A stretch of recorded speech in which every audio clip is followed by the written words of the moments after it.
Madame, Monsieur, bonsoir et bienvenue aux 19h de ce 20 mars à la une de l'actualité. Le président de la République a présidé une réunion du Conseil des ministres consacrée à l'approvisionnement du marché en produits de large consommation durant le Ramadan. Le taux d'avancement des projets de dessalement de l'eau de mer et l'alimentation en eau potable. Des mesures en faveur de la communauté à l'étranger également ont été prises.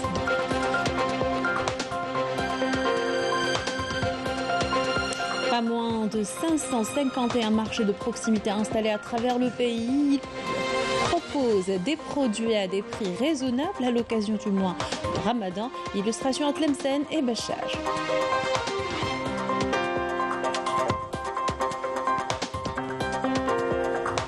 Au volet investissement, une unité de fabrication de panneaux photovoltaïques à Ouargla, unique dans le pays. Elle participe au plan national de production d'énergie via le solaire qui vise une production de 1000 MW. Reportage dans cette édition.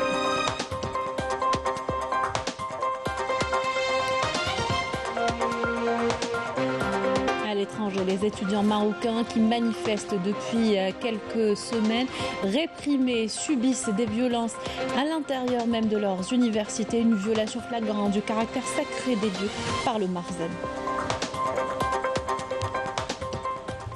Bienvenue à tous, heureuse de vous retrouver. Je vous disais en titre, le président de la République, chef suprême des forces armées, ministre de la Défense nationale, a présidé ce lundi une réunion du Conseil des ministres.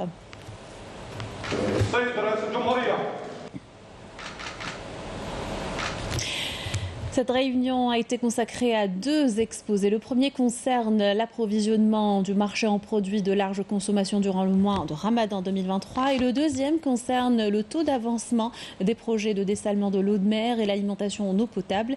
Il a été question également du suivi et de la situation actuelle de la communauté algérienne établie à l'étranger. Le président a entamé la réunion en félicitant les nouveaux membres du gouvernement, leur souhaitant beaucoup de succès et les appelant à être à la hauteur des aspirations des citoyens. Il a donné par la suite une série d'orientations, de directives et de conseils concernant le travail du gouvernement.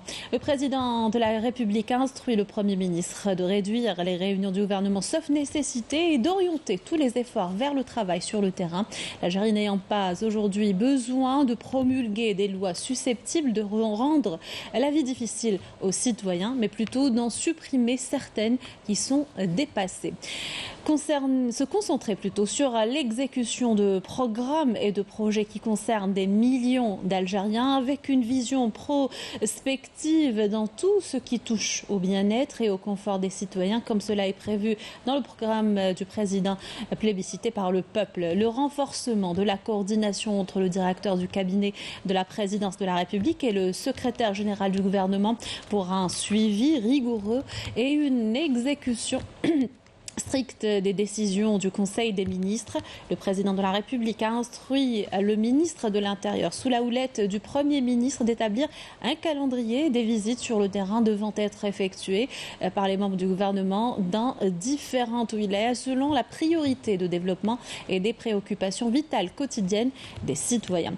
Le président de la République a mis en garde les ministres de faire des promesses non fondées avec des délais irraisonnables et des mécanismes ambigus.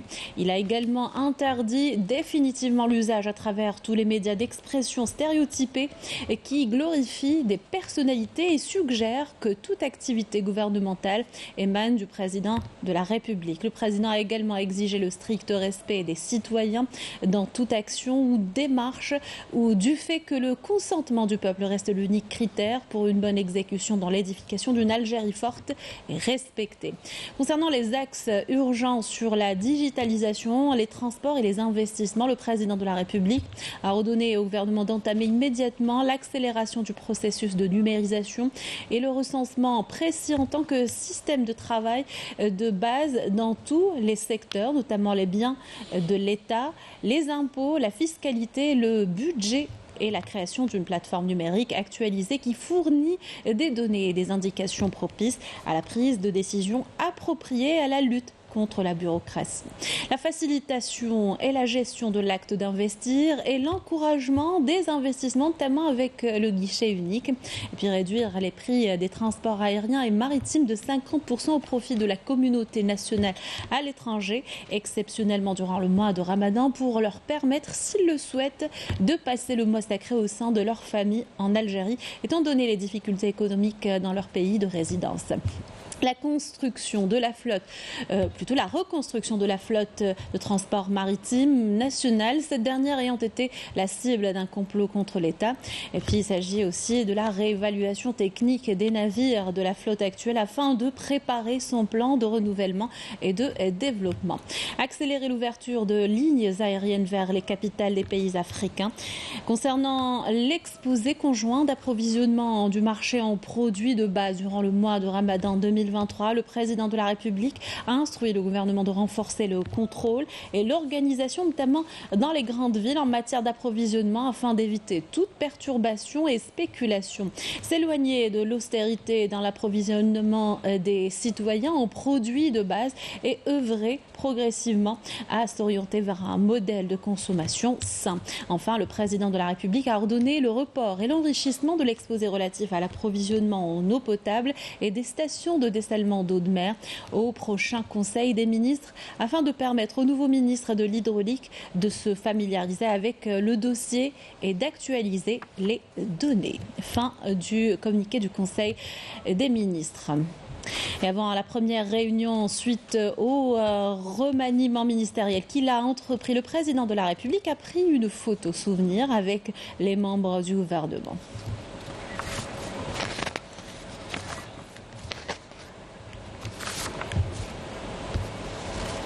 La communauté nationale établie à l'étranger, en France notamment, salue les décisions du président de la République, celles concernant la baisse de 50% des prix du transport aérien et maritime durant le mois de Ramadan. Je vous invite à écouter quelques réactions. Alhamdulillah, on se réjouit de cette très bonne nouvelle. Aujourd'hui, il y a un conseil des ministres qui s'est passé, qui a été présidé par Abdelmajid Tebboune. La bonne nouvelle d'avoir 50% de remise pour tous les billets d'avion et tous les billets maritimes afin de pouvoir se rendre en Algérie pendant ce mois sacré du Ramadan, de façon à rapprocher les familles, rapprocher les corps, c'est très important.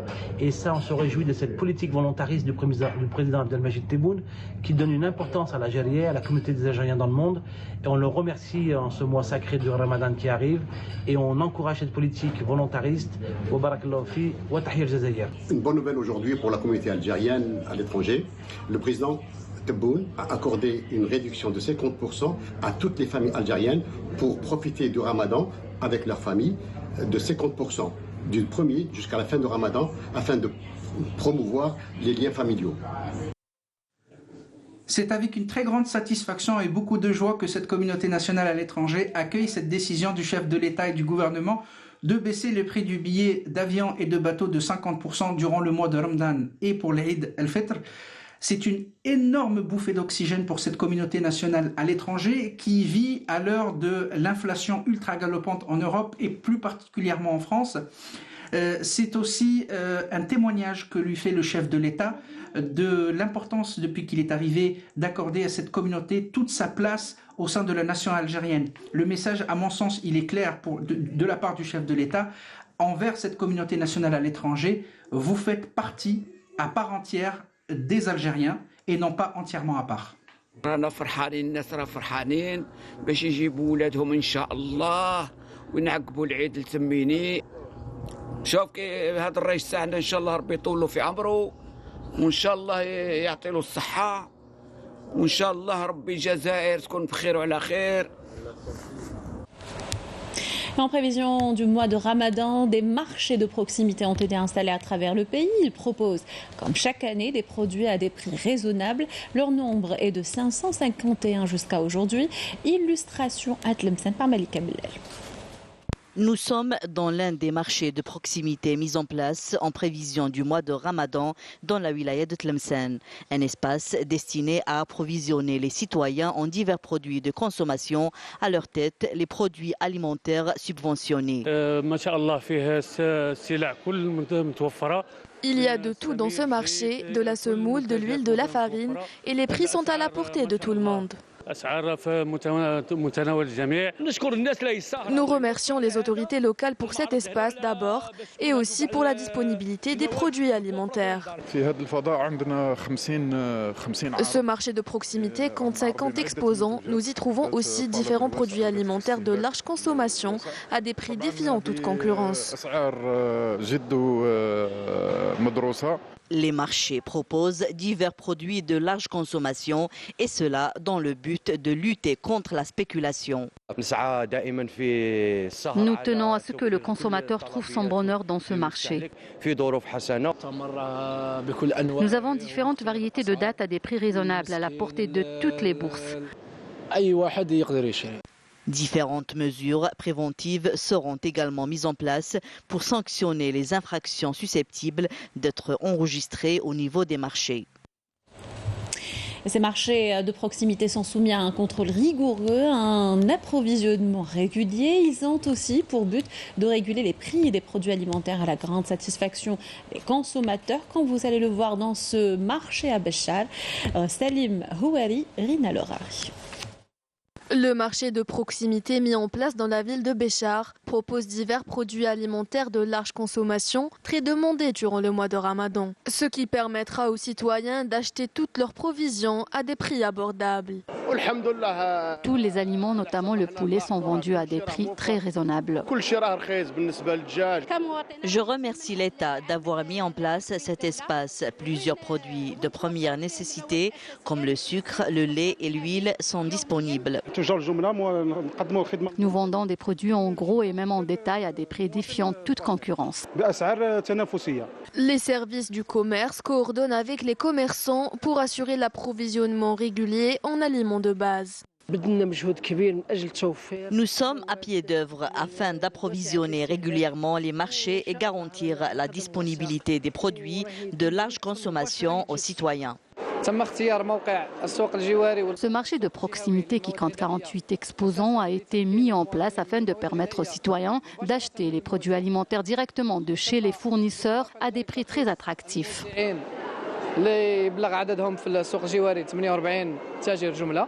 L'ouverture de marchés de proximité est à même de contribuer à lutter contre la spéculation et répondre à la demande croissante des citoyens sur les produits alimentaires de base, notamment durant le mois de Ramadan.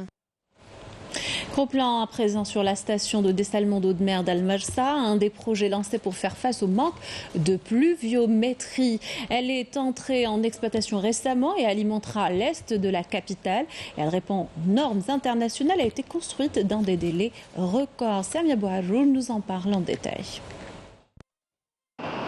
Une nouvelle station de dessalement d'eau de mer, il s'agit de la station El Malsa qui se trouve à Rintaya, s'étendant sur une superficie de 5 hectares, d'une capacité de production de 60 000 mètres cubes jour, une station qui alimentera l'est d'Alger. La station de dessalement d'eau de mer d'Al-Marsa s'inscrit dans le programme d'urgence eau 2021, consistant en la réalisation de 3 stations au niveau de Bateau Cassé, Al-Marsa et Korso, totalisant une capacité de 150 000 m3 jour. La station El Malsa, dotée de toutes les commodités et équipements de dernière génération pour assurer une sécurité hydrique à l'est d'Alger. Concernant le cas des travaux maritimes, on a utilisé un tunnelier suite à la difficulté du terrain parce que c'est un terrain rocheux. Cette station a été réalisée aux standards internationaux et en un temps record pour répondre aux besoins de la population. Pour la réalisation de ces stations, nous avons le cahier de charge dans lequel on exige le respect strict des différentes normes, c'est-à-dire HSE, les normes environnementales, les normes de production de l'eau potable, donc en application de la norme algérienne en vigueur, et à l'effet de produire une eau potable. Durant tout ce processus technique dans la purification d'eau, la station a adopté un nouveau procédé, l'osmose inverse, pour assurer une meilleure qualité d'eau potable tout en économisant la source énergétique. Dans cette usine, on utilise le procédé d'osmose inverse, qui est un procédé assez démocratisé suite à sa consommation énergétique qui est beaucoup moindre que la solution thermique. Avec des compétences 100% algériennes, la station El Malsa est en phase de test réseau aval et tout est contrôlé d'ici. On est dans la salle de contrôle, la station de dessalement Marsa. Ici, les opérateurs peuvent contrôler le processus de dessalement, tout le processus de dessalement, et détecter s'il y a des pannes pour donner des instructions à l'équipe de maintenance pour intervenir s'il y a des pannes. Cette importante station fait partie du programme complémentaire d'urgence adopté par les pouvoirs publics pour assurer un approvisionnement régulier des citoyens en eau potable à l'est d'Alger. Au volet investissement, cette unité de fabrication de panneaux photovoltaïques à Ouargla, unique dans le pays, elle produit près de 200 MW par an. Et cette usine privée participe au plan national de production d'énergie via le solaire qui vise les 1000 MW Melika Belal. Couvrant une superficie totale de plus de 9000 m² au niveau de la zone d'activité de Ouargla, l'usine de fabrication de panneaux photovoltaïques d'une capacité de production de 200 MW par an est la première du genre à l'échelle nationale. Fruit d'un investissement privé, le projet a pour objectif de contribuer au projet national portant sur la réalisation de stations d'énergie photovoltaïque de 1000 MW et d'augmenter sa capacité de production pour aller vers l'exportation. Nous procédons au niveau de cette usine au montage des panneaux photovoltaïques. Nous avons différents types de panneaux de différentes dimensions. Nos panneaux qui sont de très bonne qualité sont destinés au marché local à des prix défiant toute concurrence. Cette usine fait partie des projets d'envergure sur lesquels repose le programme du gouvernement qui s'étalera jusqu'en 2035 pour assurer la transition énergétique. Cette nouvelle usine, dotée d'équipements ultra sophistiqués, permettra de générer de l'emploi direct pour une main-d'œuvre locale qualifiée. Ce projet d'investissement privé a bénéficié d'un accompagnement de la part de l'État. Je suis ingénieur dans cette usine et responsable de cette machine appelée machine interconnexion. C'est une machine de soudage par jonction, une machine indispensable dans le processus de fabrication de panneaux. Après mon diplôme universitaire, j'ai vite trouvé du travail dans cette usine. J'ai eu de la chance de travailler dans mon domaine. J'ai intégré cette usine en mars 2020. Actuellement, je suis responsable de cette unité qui comprend une machine stringer de cellules solaires. Cette usine de panneaux solaires retenue dans la stratégie de l'État concernant le développement durable et l'économie verte permettra de satisfaire 40% des besoins du marché national et d'alimenter les 5 stations solaires futures projetées à travers les wilayas de Ouargla, Tougourt, Béchar, Aloued et Larouat. La nuit du doute fixée, la Commission nationale d'observation du croissant lunaire relevant du ministère des Affaires religieuses et des Waqf a annoncé que la nuit du doute pour déterminer le premier jour du mois de Ramadan 1444 de l'Hégire aura lieu le mercredi 22 mars 2023. Une conférence, la traditionnelle conférence, sera organisée après la prière du Maghreb à Dar l'imam Sidi Abdelrahman Al-Ta'alibi et sera retransmise en direct par les médias. Tenue aujourd'hui de la 28e réunion du comité de direction et de coordination des recherches et du sauvetage en mer au siège de la base navale d'Alger en première région militaire. La réunion a été présidée par le général commandant du service national des gardes-côtes.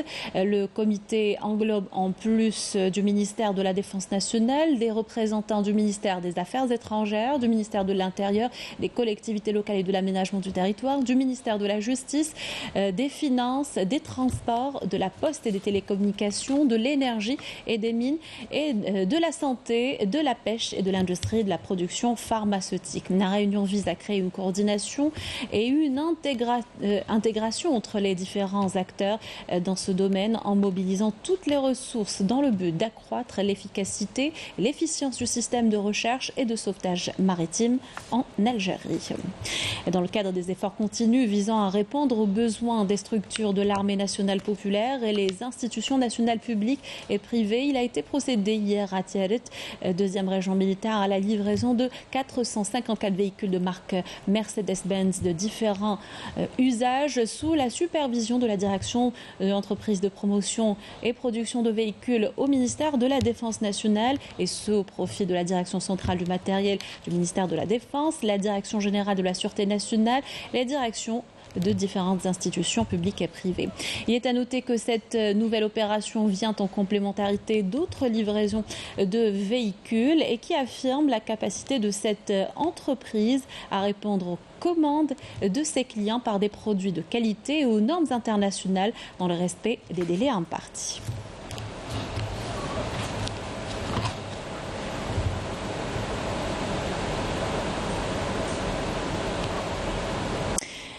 À l'étranger, en France, c'était un véritable bras de fer entre gouvernements opposants à la réforme des retraites. Le Parlement français a commencé ce lundi à examiner 2 motions de censure contre le gouvernement, dont le passage en force de cette réforme.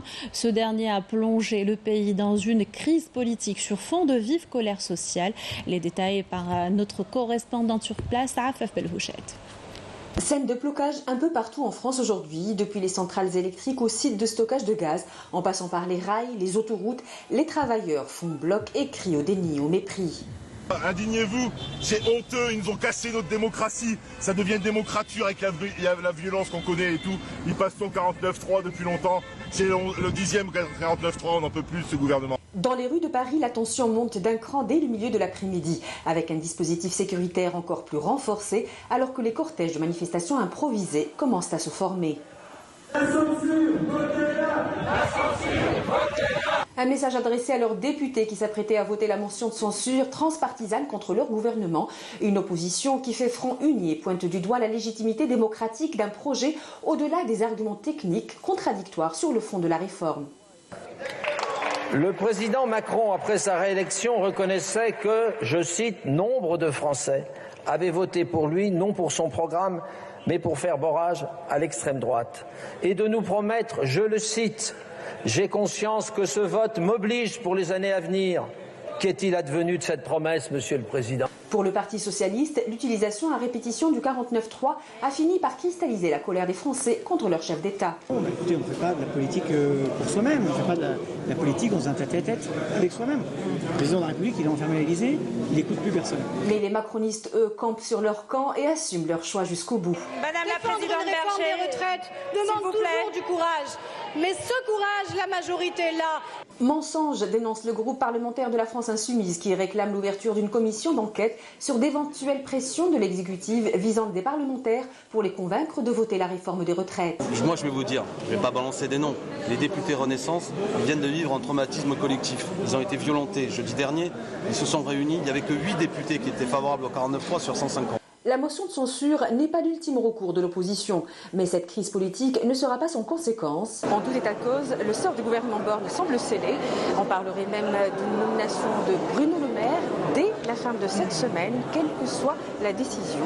Rien ne dit à cet instant que la rue va se calmer. Donc un véritable bras de fer aujourd'hui au Parlement français. Pour plus de détails, avec nous en direct de Paris, Afef Belhouchet. Afef, bonsoir. Bonsoir. On vient d'apprendre que la première motion de censure est passée, a été votée. Qu'en sera-t-il pour la deuxième? Que se passera-t-il? A été rejetée, pardon. Exactement, 9 petites voix seulement manquaient donc à cette opposition pour arriver à renverser le gouvernement avec 278 voix favorables à la motion sur les 287 requises. Donc la première motion déposée par le groupe Lyot, qui est transpartisane, a été en effet rejetée. Les débats ont été très vifs, les échanges entre le gouvernement et ses représentants et la majorité et avec le reste de l'opposition également a été extrêmement violent. Les uns et les autres s'accusent. La première ministre avait pris la parole pour rappeler que le 49.3 n'était pas l'invention d'un dictateur.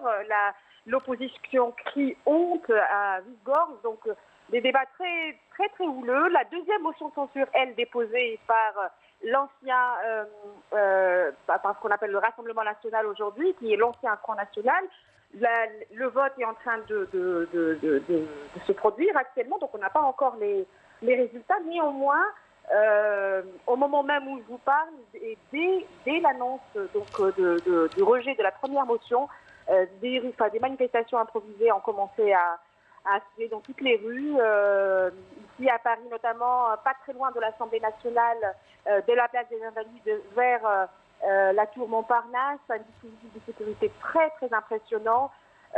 En tout état de cause, Le président français est attendu pour une intervention cette semaine.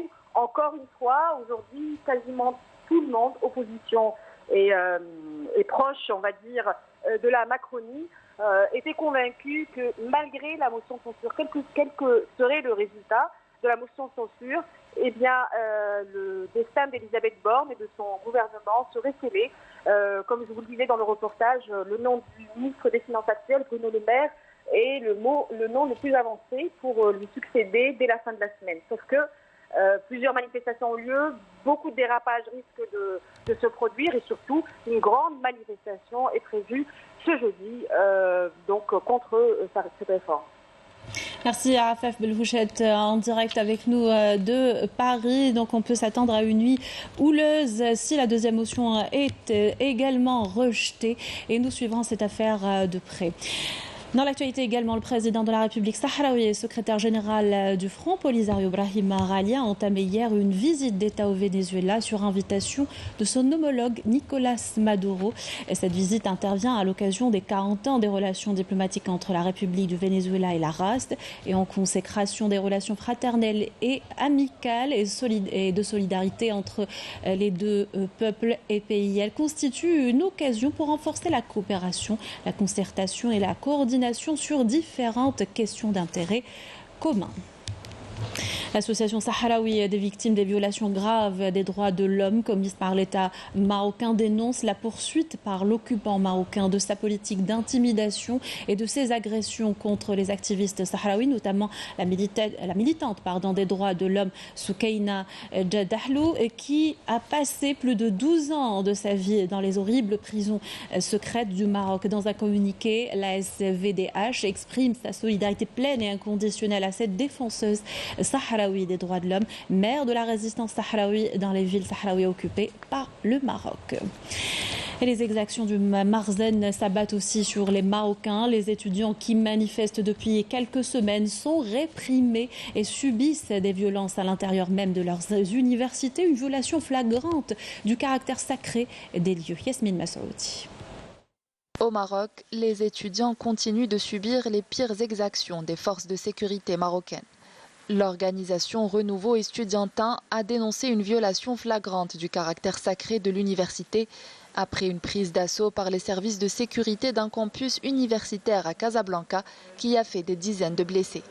Le comité exécutif du Renouveau Estudiantin a appelé dans ce contexte les composantes estudiantines à formuler une plateforme d'action commune basée sur le principe de refus de militariser l'université et de la lutte démocratique pour la défense de cet espace de savoir. Vendredi dernier, pour la 4e journée consécutive, une manifestation estudiantine tenue à la faculté des sciences de Casablanca à l'occasion du 17e Forum national des étudiants a été brutalement réprimée. Selon l'organisation, plus de 50 étudiants ont été blessés avec des cas de fractures, de suffocation et d'évanouissement, ainsi que la destruction et la confiscation du matériel du forum.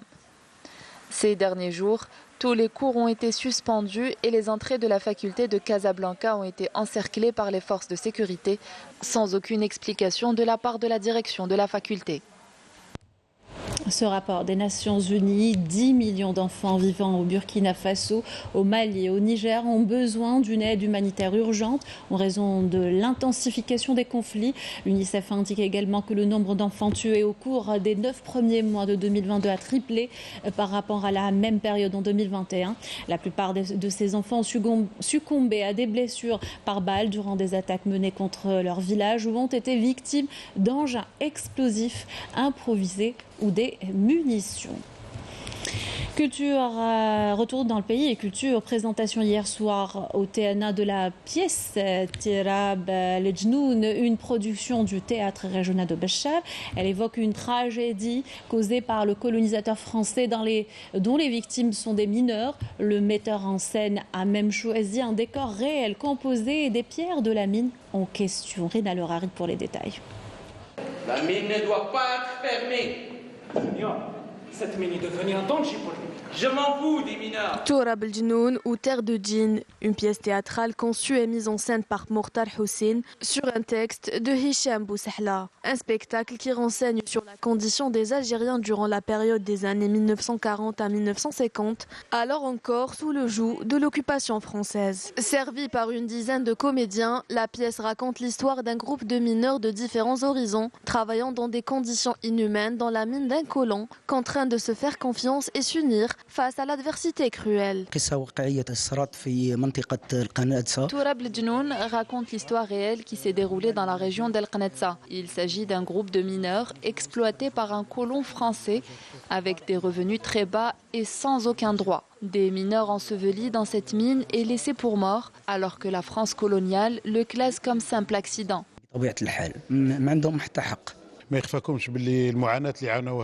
Cette pièce théâtrale fait part des nombreuses souffrances vécues par les habitants d'El Qnetsa durant le colonialisme français et les conditions de travail infâmes et inhumaines dans lesquelles travaillaient les mineurs algériens. Le public a pris part à un voyage avec des personnages poignants qui ont mené une histoire tirée, selon le metteur en scène, de faits réels, applaudissant longtemps à l'issue du spectacle les prestataires de cette belle fresque. Ce spectacle condamne le colonialisme français pour tous les crimes perpétrés envers le peuple algérien, mais aussi pour le pillage des richesses de l'Algérie, comme le charbon dans la région d'El Qnetsa avant la découverte des premiers puits de pétrole.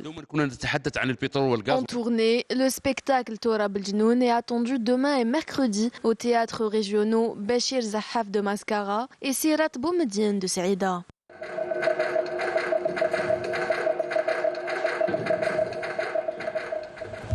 Voilà qui termine notre journal. Merci de l'avoir suivi. Excellente soirée sur Canal Algérie.